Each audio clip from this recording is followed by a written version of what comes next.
Hey everybody, how's it going? And welcome back to another video. I know that we just did a breakdown of the Rawr Ultra B, but after I uploaded that one, a lot of you guys wanted me to check this bike out. And I have seen this bike around just a little bit, but I don't really know that much about it, so we're going to find out a lot about it today. And we're going to read some stats. We're going to find out what this bike is. So, let's get into it. Here it is right here. This is the Rawr Mantis. This is from a startup company, as far as I know, in California.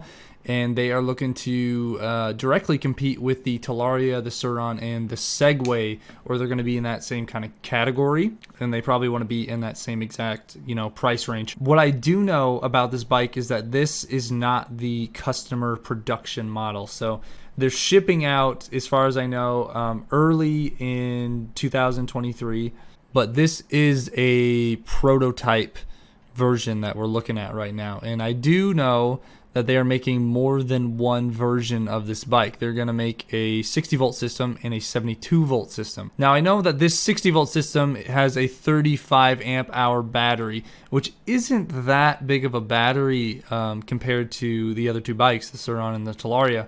So this battery pack is smaller, but they are going to offer a 72 volt version, which I do not have the specs on that battery right now, but that would be a lot more compelling to me than this guy right here. I would love to see that, and when that gets released, I will make something about that. But right now, this is a 60 volt system. So starting off here, well, I'm just gonna say the obvious. This bike's geometry is very unique. The frame is very unique. There's not been an electric bike that I know of that has had this style of frame, and it looks like they have an upper half of the frame and then it bolts into a lower half, and then they have this really weird swing arm, and it's just got some interesting geometry on it. It looks pretty futuristic, and I didn't really like it the first time that I looked at the bike, but now that I'm making this video and I've seen it a lot more, I'm warming up to it a little bit. It's a little bit taller. I think the seat sits an inch or two taller than the Rawr, so it's closer to the Talarias. This looks like a pretty heavy duty bash plate, and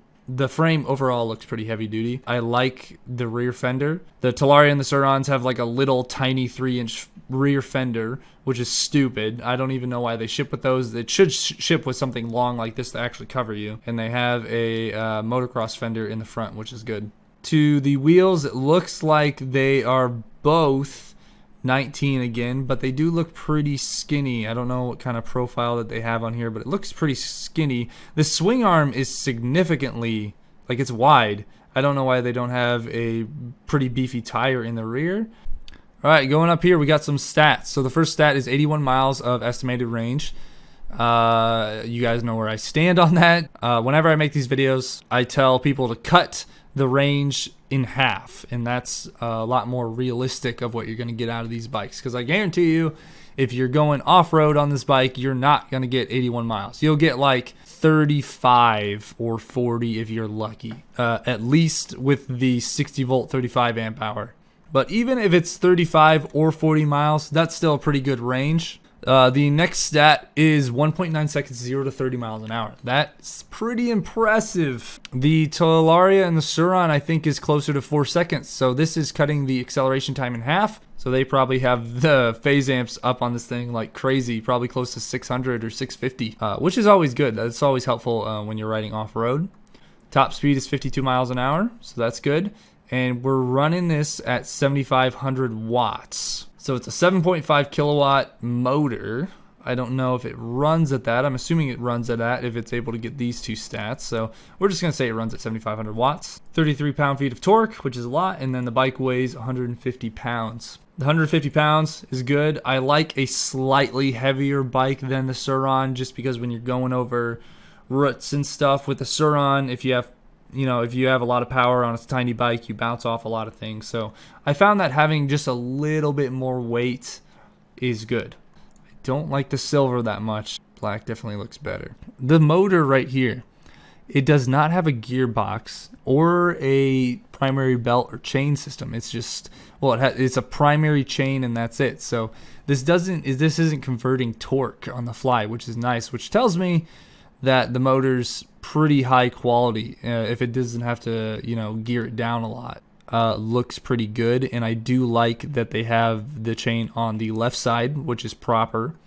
and they have a nice chain guard, and they have a little bit of slack here that's held up by a chain guide. And this all looks really proper. This does look very good. I like this a lot. So first of all, they have swappable battery pack, which is always good. That way, if you're doing some crazy stuff, requires a ton of range, you can always swap out the battery pack. Bikes that don't have swappable battery packs really make me nervous. Because if you wanted to go out riding all day, like, you'd have to bring a charger, you'd have to have a place to charge. So having the option to have a swappable battery pack is nice. And it looks like the seat folds up, so you're sitting on the battery cap basically, which is fine. I don't know how I feel about the seat though. It's got like a big dip here, which sits you right on top of the battery pack, but I feel like it'd be weird for shifting your position. I don't know. I guess I'd have to sit on it and feel it.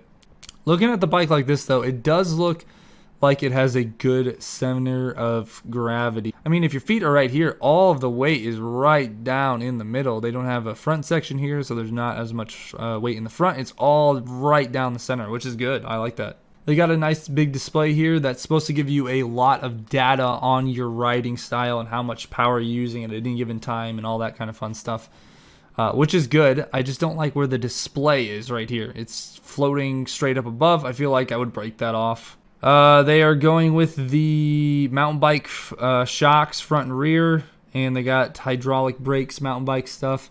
The brakes, I don't really mind that much, but as I've said in my other videos, I absolutely despise the mountain bike shocks. Scrolling down here, heavy duty yet lightweight frame, 6,000 ton press. Looking at the frame, it does kind of look like a Prime Mantis. I'm not gonna lie. They got 220 millimeters of travel in the front and then 75 millimeters of travel in the rear. They are running, yeah, look, these are why they're so skinny. 70 by 100 by 19. That's a pretty small tire. 60 volt system, 35 amp hours.